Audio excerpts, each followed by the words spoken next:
Olá! Sabe, muita gente se pergunta o que realmente é preciso para se tornar um psicanalista profissional.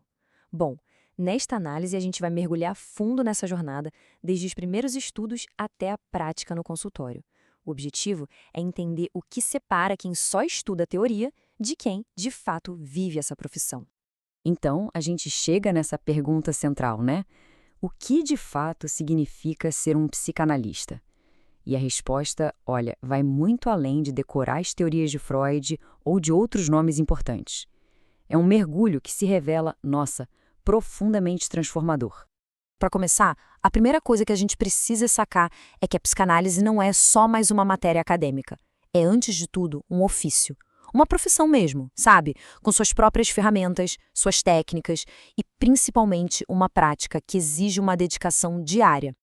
E aqui, gente, está o pulo do gato. Uma coisa é fazer um curso e aprender sobre a história e os conceitos da psicanálise. Outra, completamente diferente, é aprender a ser um psicanalista, a exercer esse ofício na prática, com tudo que isso envolve.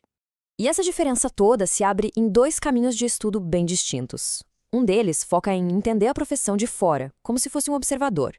Já o outro é sobre, de fato, percorrer o caminho para se tornar o profissional. Os objetivos, como dá para ver, são totalmente diferentes.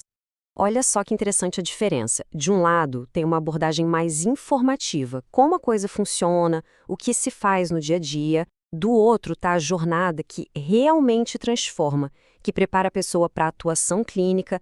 É exatamente a diferença entre ler o mapa e fazer a viagem de verdade. Bom, e como é que essa formação se sustenta, então? Agora a gente chega no coração do processo, na estrutura que segura tudo. O famoso e, olha, indispensável tripé psicanalítico. E o ponto aqui é fundamental. O tripé não é uma sugestão, não uma opção. Ele é a base, a estrutura essencial e, mais importante, não negociável. É o padrão reconhecido no mundo todo para a formação séria de qualquer psicanalista. Então, vamos olhar cada um desses pilares de perto? Primeiro, a teoria. Um estudo denso, profundo, dos textos clássicos e também dos contemporâneos. Segundo, a supervisão. É aqui que a pessoa em formação discute seus casos com um profissional mais experiente, recebendo orientação e suporte.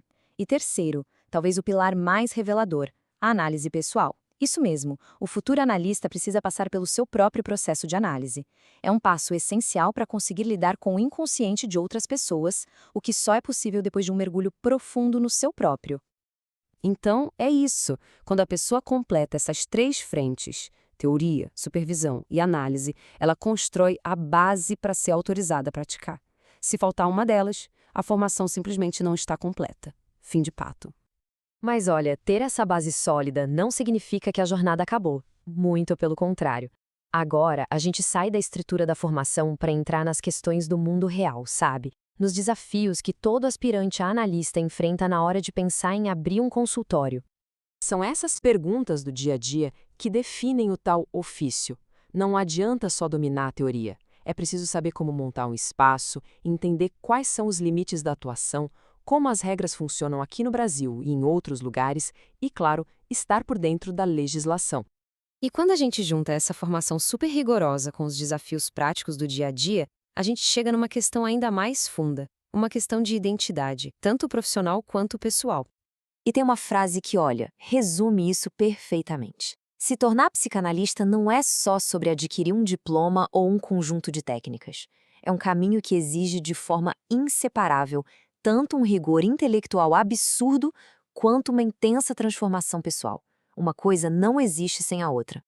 Então, o que a gente vê é que o caminho para se tornar psicanalista é único, baseado naquele tripé essencial de teoria, supervisão e análise pessoal. E isso tudo, naturalmente, leva a gente a uma pergunta final. Com uma formação tão específica assim, qual é exatamente a diferença entre um psicanalista, um psicólogo e um psiquiatra? A resposta? Essa é bem mais interessante e complexa do que parece.